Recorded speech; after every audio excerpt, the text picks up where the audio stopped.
and welcome to episode 103 of Board Game Blitz, a proud member of the Dice Tower Network and a podcast about all things board games that you can listen to in less time than it takes your friend with analysis paralysis to finally take their turn. Board Game Blitz is sponsored by Gray Fox Games. This week, we are talking about analysis paralysis in gaming. First, we discuss a couple games we've played recently, like Subtext Game, The Crew, and MegaCity Oceania. Then, we talk about how you can address your own analysis paralysis while playing games, or how to deal if someone you're playing with is struggling to take their turns. Finally, we wrap things up with a look at the etymology of the word analysis. And now, here are your hosts, Ambie and Crystal. So this isn't a board game, but recently I played an alternate reality game called Subtext Game. You can find it at subtextgame.com. So this is a game that's through texting, phone calls, and email instead of like a video game or a board game or anything. And it's this thing texting you, and you're texting back and responding, and so you're interacting with it. Wait, does it text your actual phone? Yeah. So you have to give it your phone number. Oh. Yeah. So the whole game lasted like 3 days over short sessions, maybe 1 whole hour of play time where they're texting you, because they text you, you respond, and then like after one session, which is like 10 to 20 minutes, then they break for a long time. I can't really tell you because it's spoilers, but that's how it is. But the game was like kind of like an escape room mixed with a realistic detective story, but it wasn't super puzzly. It was more story driven. So it's similar, it reminded me of detective stories, which I talked about recently, or like the other games of that type, but it's more immersive because in those other games, it's like they send you a box of stuff and that's it. You look through those boxes and look through the internet, but here they're texting back and forth to you, and so you're getting information through that slowly, and then you ask questions, and then you're also looking online for different stuff. You can also give more than just your phone number to make it more immersive. On the site, it said you can add social media and like your physical address, but I didn't do that, so I'm not sure. Yeah, that feels like neat, but also a little creepy. Yeah. So it was pretty interesting. It was very immersive. I really liked that. But it's kind of like a visual novel. It's like very slightly interactive with some puzzles, but the puzzles were pretty easy because you have to be able to do the solutions without hints because the hints would be not immersive. So I think like if you're not getting it, it just keeps texting you like, oh, maybe try this or something. So the puzzles weren't too hard. And the story is not for kids. So you can go on subtextgame.com, and I think it has a trailer there that you can watch. There's also a demo that you can play, so you can sign up for the demo. You still have to give a phone number, and it's through texting. So it's similar mechanisms to the actual game. So you can try that for free, but the game costs, I think, $7 or something. So I enjoyed it, although I thought it was a little short, but I guess it's only $7, so that's fair. That's not too bad. So who made the game? I think it was a programmer. It's made by William O'Connell. He's a web developer, game designer, and magician. Huh. So basically he designed like, it's like a AI texting you, I guess. So because you can text back and it kind of understands what you're saying. But yeah, definitely Subtext Game. It's not for kids because it has some bad words and the story is also dark. So it's a little creepy. It can get and very immersive, so it can get kind of freaky, but I enjoyed it. So that's Subtext Game. Also recently, I did play a board game called The Crew, which we've mentioned on the show before. It's a new card game. It's a trick-taking cooperative card game, but I have only played it 2 players so far with me and Toby. Yeah, and it has like alternate rules to play it with 2, right? Yeah, so it's really a 3 to 5 player game, and I would suggest playing it with 3 to 5 players. But with 2 players, there's a dummy player that you can see half of their cards at a time, and like the commander controls what they're playing. So it's interesting in that their ability to play cards changes depending on what you can see because you don't know if they have certain suits. So they could play a trump at some point if they don't have a certain suit, but then as you play a card, the card under it flips over. So then maybe they don't have the ability to play that trump anymore, like because a new suit shows up that they didn't have before. Because normally in a trick-taking game, if you're out of one suit, you can play whatever you want. But here it's like the computer player is 2 rows of cards and you only see one of them at a time. So we played the first 5 missions or so, and we beat them all on the first try.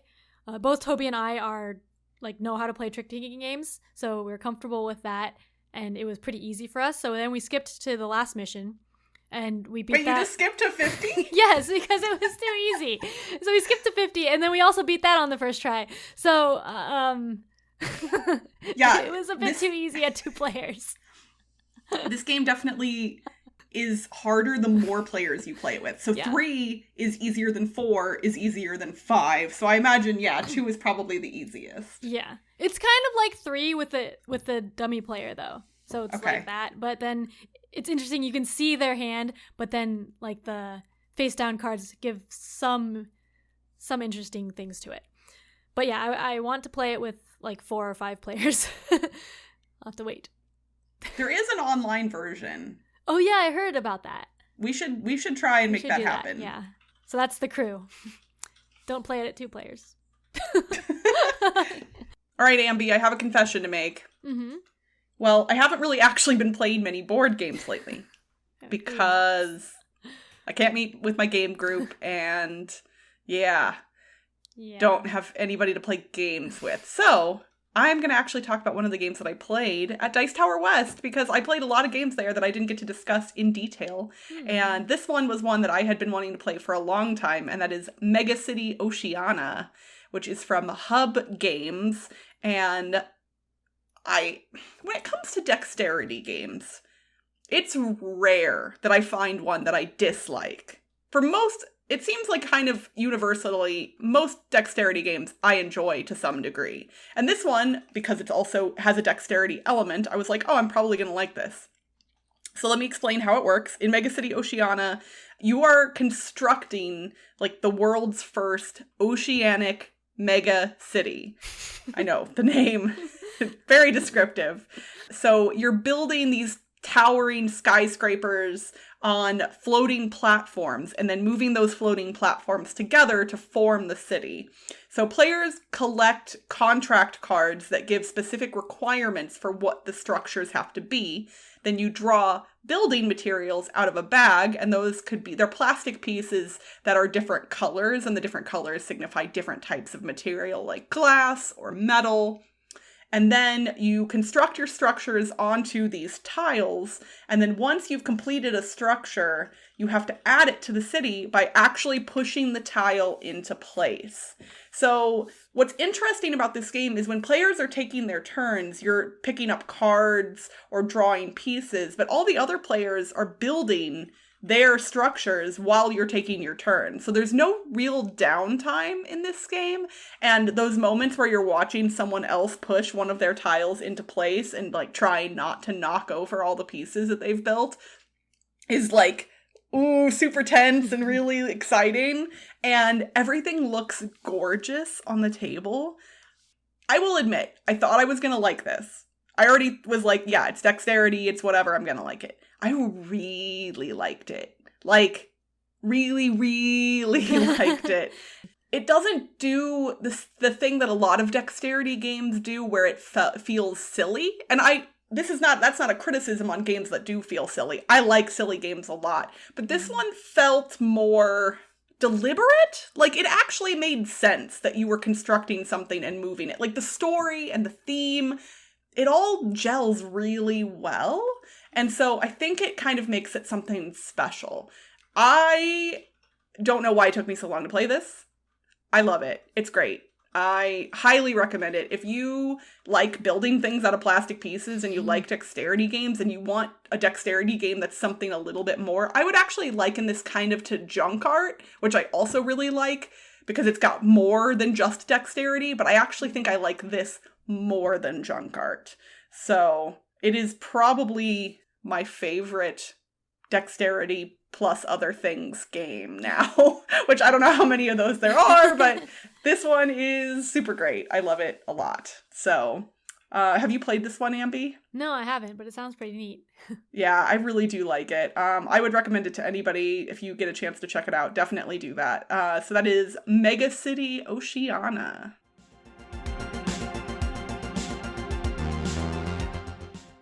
Ambie, it does seem a little bit odd to talk about board games when we can't play board games. Mm-hmm. So let's talk about something that isn't about games themselves, but something that happens while we're playing games. And I'm actually surprised we haven't touched on this topic broadly before. Yeah. We are going to discuss analysis paralysis, the nemesis of any board game group. Yes, also known as AP. Yes, if we do say AP during the course of this episode, or any of our episodes, we do sometimes tend to abbreviate things without realizing it. AP does stand for analysis paralysis. And I actually looked up what the definition is. So for those of you who aren't familiar with the term, analysis paralysis describes an individual or group process when overanalyzing or overthinking a situation can cause forward motion or decision-making to become paralyzed, meaning that no solution or course of action is decided upon. So in the context of a game, it's the inability of a player to take their turn, or maybe taking an exceptionally long time to make decisions, sometimes to the detriment of the total game length. Mm-hmm. I will admit, my weekly game group, that is obviously not meeting right now, but normally does, we struggle with this one hard. I don't think my group actually struggles much with analysis paralysis, or at least not that I know of. I think it's gotten better over time, but we have a handful of people who have come and gone from the group who really care about winning and really like to math things out. And those two things combined kind of feed into analysis paralysis, I think. Yeah. For us, like, when we play 18xx games or something like that, there's like a balance between trying to do really well and enjoying the time, right? So, because if it takes too long, then it stops being as enjoyable. And so, like, you have to find that balance. And so, like, when we play, we try to do well, but we also don't spend a long time trying to optimize everything. That's a really good point, because I think I have heard from people in the past, like, if I commented even politely about, you know, hey, you're kind of taking a long time to take your turn kind of stuff. Obviously only people that I'm familiar with, not like strangers. But I've gotten responses back like, well, no, this is how I enjoy games, is mathing the things out. But I don't think anybody enjoys playing a 1-hour game for 3 hours, even people who enjoy mathing things out. So what you just said makes a lot of sense, that there does have to be a balance. Like, yes, you can enjoy the math and the puzzle of a game, but it shouldn't negatively affect the experience. Yeah. Sometimes when I notice people having some analysis paralysis in shorter games, it's because they aren't thinking on other players' turns. So a lot of games you can like think about what you're going to be doing on your turn if someone else is taking a turn. And then when it comes to your turn, then you have that plan in place. And so sometimes if people don't think about what their plan is until their turn starts, then it can be a long time, because everyone else, if they're thinking during other turns, they have that extra time to do their turn. So like the total turn thought time might be the same, but if you're doing it all on your turn, then it lasts longer. Yep, I agree wholeheartedly. And I'll throw back the thing that I get from people about that one. It's like, well, what if the game state changes? And it's like, okay, well, you can still come up with a plan. And if that part of the game doesn't change, then you've got a plan. And if it does, maybe consider what things could change and think of a couple of alternate plans in your head. Like, I do want to say, for the record, that, like, if you and your group enjoy being very thoughtful and taking a long time on your turns, that is okay. Yeah. But I think you need to be considerate of the people around you and the people you're playing games with, because I think it's usually pretty easy to pick up on when other players are frustrated by someone with AP, and that player tends to not be super aware of what's going on. Yeah, it's probably because like they're focusing on the game more, and then they don't realize it. I don't know.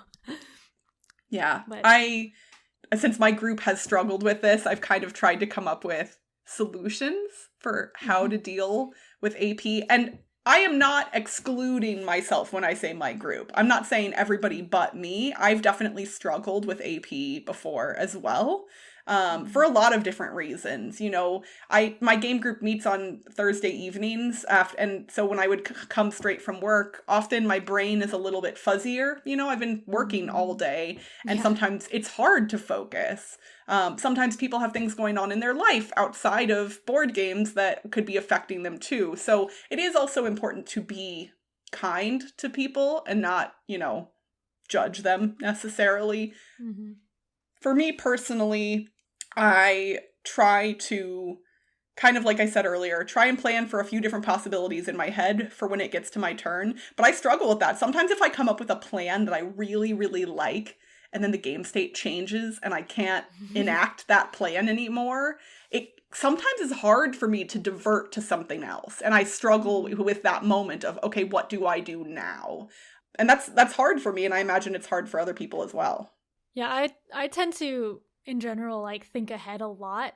So, like, sometimes I'm thinking, like, multiple turns ahead, and then I forget what I was thinking for that one turn because I was already, like, thinking 3 turns ahead. But you're like, wait, no, how do I get to that is the thing. Yeah, it's like, I forgot what I was going to do this turn. But then also, yeah, even, like, if everyone is not having AP, there's always, like, in heavier games, there's always going to be, like, a turn where a lot of stuff is happening and people are going to have to think about it for a while. So I've just had to, like, make sure I'm more lenient because that happens to me where I have a really long turn. And so I need to make sure that, like, I'm okay with that happening with other people, just not every turn. So that's a good point. And I think I've tried to become more self-aware in that regard. And if I know that I'm taking a long time, I try and acknowledge it verbally. Yeah. So that way the table isn't sitting there going, because you know how sometimes someone doesn't even realize it's their turn and they're staring at the board and you're like, man, Ambie is just taking a long time and you don't even realize it's your turn and they've just been sitting there waiting for you for like a minute and a half.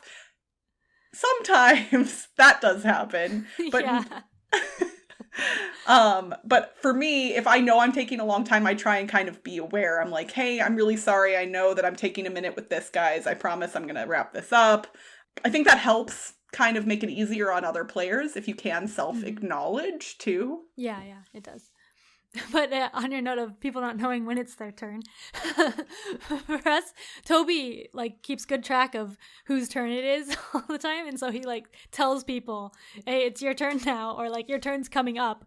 Like, in longer games like Twilight Imperium or in 18XX games, he keeps track, like, your turn's now, and then this person is going next, and then this person. so that he can, like, just keep people. He's on top of it. No, yeah. So that actually helps a lot if you can have someone be doing that. That's awesome. Something that I've done in the past, and I try and do more often, especially with longer games, or even with short ones sometimes, is I try and set expectations for the game length in advance of the game, especially if someone in the group has a hard stop, meaning that there is a specific time that they have to be done by. Yeah. So let's say somebody pulls out a game and they're like, oh, it says it's an hour. Well, if it's a game we've never played before, chances are an hour is not going to happen. It'll probably be closer to 2 hours with teach time and, learning, all of that. So let's say the 2-hour time limit is a hard stop for someone. We make sure we set that expectation up front. And then in the midst of the game, if you can tell that it is not going quickly enough, and whether that's one person or everyone causing that, I in the past will kind of say things out loud to the group, like, hey, just a heads up, everybody, we've got 30 minutes left until Jerry needs to leave, and we've got 2 more rounds to get through, so if y'all can just pick it up a little bit, that would be great. And I think that tends to be less confrontational, and it has worked in the past, and of course there have also been times where like, okay, and we're just gonna end the game a round early because Jerry has to leave, but whatever works. Yeah, it's fine ending early too, like especially if like you knew ahead of time and everyone knows you have to stop then. Yeah, I don't like ending games early. I don't know why. It seems so arbitrary, but like I want to finish the game, and if we can't, it's a bummer. So I do try, and I would rather have everybody rush through turns and finish it. And that doesn't happen very often that we have to end a game early, luckily. I think for me personally, the most important part, for me, in combating my personal analysis paralysis is to focus on the experience and the fun, and make that be the focus of any game that I play. And I think I do a pretty good job of that in most games. I am not one of those people that has to win. Although when you're getting toward the end of a game and I think I have a chance at winning, that's when I tend to slow down. Like that's when I'm like, ooh, like I actually have a chance at winning. And then I want to start mathing things out, and I kind of lose a little bit of that experiential focus, Yeah, at the end, like, especially in Euro games when it's like, oh, I can get more points by going here versus here. Right, yeah. It's natural. I mean, I don't play games to win games, but I do enjoy winning games. I think most of us do. Yeah. So. Yeah, and I think it's good, like, because you want the people to be trying to win, but not, that's not like you win or you die or whatever. It's not Game of Thrones. Oh man, board games just got serious all of a sudden. Yeah, but yeah, I think I'm similar. I try to focus on the experience and like not trying to optimize everything. I want to do well, but not to the detriment of other people and the total enjoyment. Yes, when all else fails, make an intelligent decision, not necessarily the best decision. Yeah. Because it would take forever to get the best.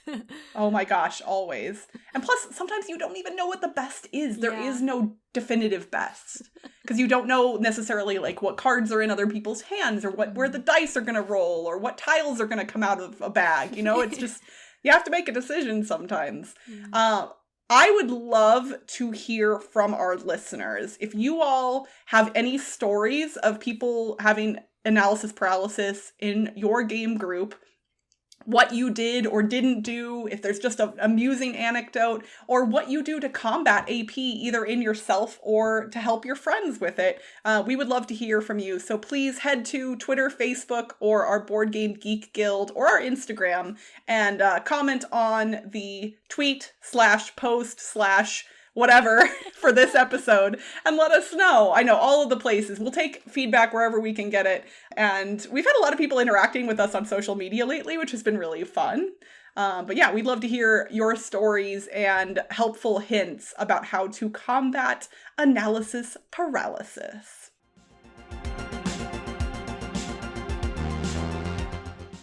For today's etymology segment, I'm going to look at the origins of the word analysis.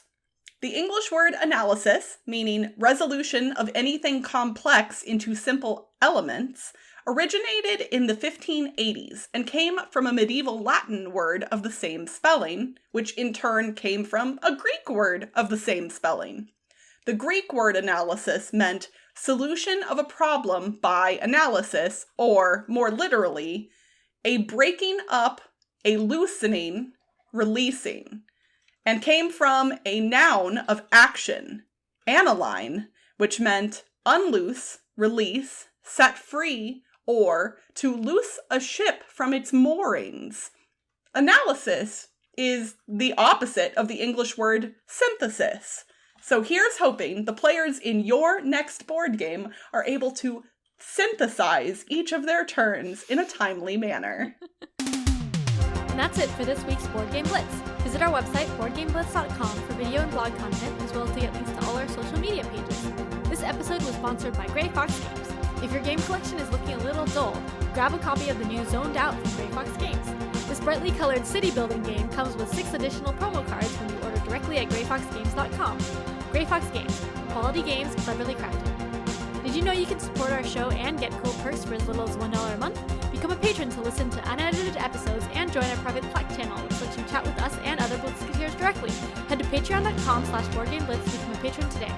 Our theme song was composed by Andrew Morrow. Technical support provided by Toby Mount. Board Game Blitz is part of the Dice Tower Network. Until next time, I swear I'm gonna take my turn. Just give me 1 more minute to think. Bye, everyone. Bye!